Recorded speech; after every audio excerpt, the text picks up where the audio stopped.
Senate Democrats could be close to bringing a spending and climate bill to a vote, but with no Republican support, they intend to pass it through the budget reconciliation process.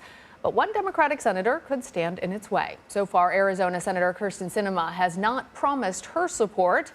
Alayna Treene is a congressional reporter for Axios and joins us. Alayna, what's holding Senator Sinema back? What more can you tell us? Well, it was always going to be Senator Sinema and Joe Manchin who were really the problem children, I guess, for Senate Democrats. When they were negotiating this last year, when it was still the Build Back Better package and was closer to $3 trillion than it is now to $740 billion, it was always those two that everyone knew that they needed to get on board. This time around, Joe Manchin was the one who negotiated this package really just directly with Senate Majority Leader Chuck Schumer. And he was the one who kind of pulled the plug on negotiations earlier this year. Now that they have a deal, it really is all up to Senator Sinema. And she really is the one person standing in the way of getting this passed. I have some reporting that she's looking at very specific details in this and taking a very deliberate approach to how she's trying to negotiate this package. She's looking at the tax provisions and the climate provisions in the bill specifically and wanting to change those. I'm told that she wants to significantly beef up the climate funding and make sure there's billions more for threat resilience in the package, especially given Arizona. It's a state that's really been infected by climate change and global warming, and they've seen really bad flooding recently. They're experiencing droughts at the same time and also still reeling from a recent wildfire. And so she's really focused on making sure that there's funding for that in the package and that it goes directly to states in the Southwest that are dealing with that. Alayna, as you referenced, some Democrats are pushing for changes to that key measure, climate.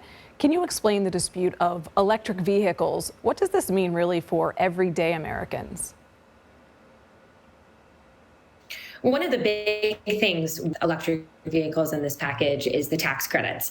So the tax credits had ended previously, which was essentially giving $7,500 to different electric vehicle owners. People for the past 2 years now, though, who have owned some of these vehicles aren't getting that benefit.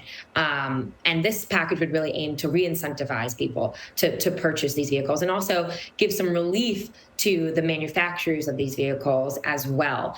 And it's a huge part of this bill because, as many Democrats argue, they are pushing toward kind of a much far spread adoption of electric vehicles to help bring down, emissions from different vehicles. And of course, a lot of Americans now, I think, looking at gas prices and seeing that potentially electric vehicles might be the way to go. But it could go really far for a lot of, the Teslas and Fords and, different electric vehicle manufacturers of the world.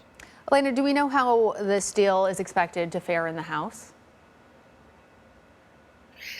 The House is expected to have an easier time with this. I think a lot of people are expecting that if the Senate can get this done, if Sinema can get on board and they can pass it in the 50-50 Senate, then it should be able to pass in the House. But of course, as a Capitol Hill reporter, I know a lot of my colleagues would agree. It's never that easy. And I'm always cynical about that process and any sort of process like this, particularly when it comes to such a progressive and ambitious package. Nancy Pelosi, the House Speaker, has a really tight majority to deal with and work with here. And if she loses any Democratic votes, it really could complicate House passage. But I do think, and just from the reporting I have from some of the House moderates who initially wanted something to do with the state and local tax provision, if there's going to be any taxes, they wanted to ensure that the SALT provision was addressed. Even though that's not happening, I think a lot of people on the House side recognize that they want to get this done. And in order to do so, any sort of changes like addressing SALT, or progressives who would, of course, wish that there was more in this bill to deal with their priorities, all of them kind of privately agreeing that at this point, and with August recess, the House is in August recess, the Senate's barreling toward that, they really don't have enough time to continue to negotiate this. And if you move one part, the whole thing could fall. So I think, by and large, Democrats in the House are hoping to get behind this and get this passed. Alayna Treene, thanks for joining us. Thank you.